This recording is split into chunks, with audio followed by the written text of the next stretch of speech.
Hey everyone, welcome to the next in my series of Ask Ali coaching videos, giving you some tips and drills you can use at home over the next few weeks to help with your golf.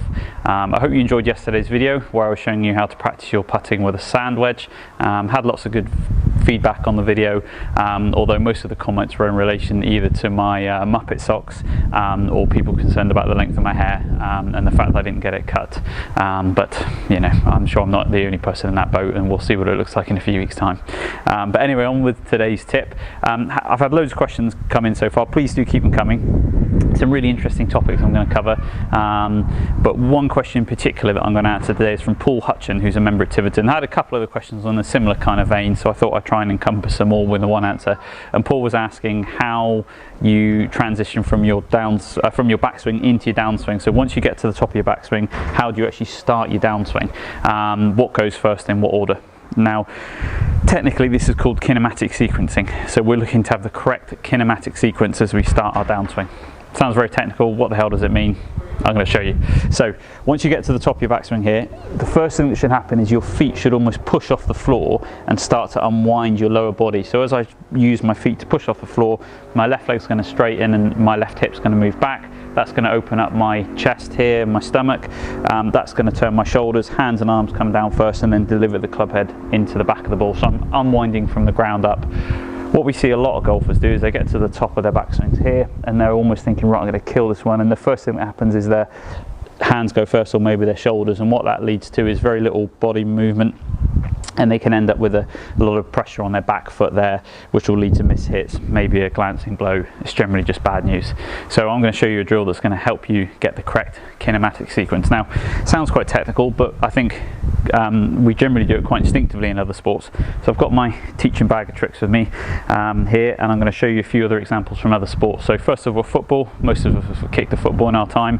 What we would do is we'd run up to the football, plant our front foot, and then come through and kick it with our other foot and rotate our body through the kick, something like that.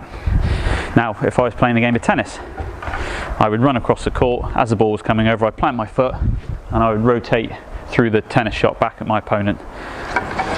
For any Americans out there, we don't really play much baseball over here, but if I was a baseball batter waiting for that pitch to come in, when I'm going to try and smack it out of the ground, as soon as I see it, I would plant that foot and I would come through and I would smack it and I would hit that ball as far as I could.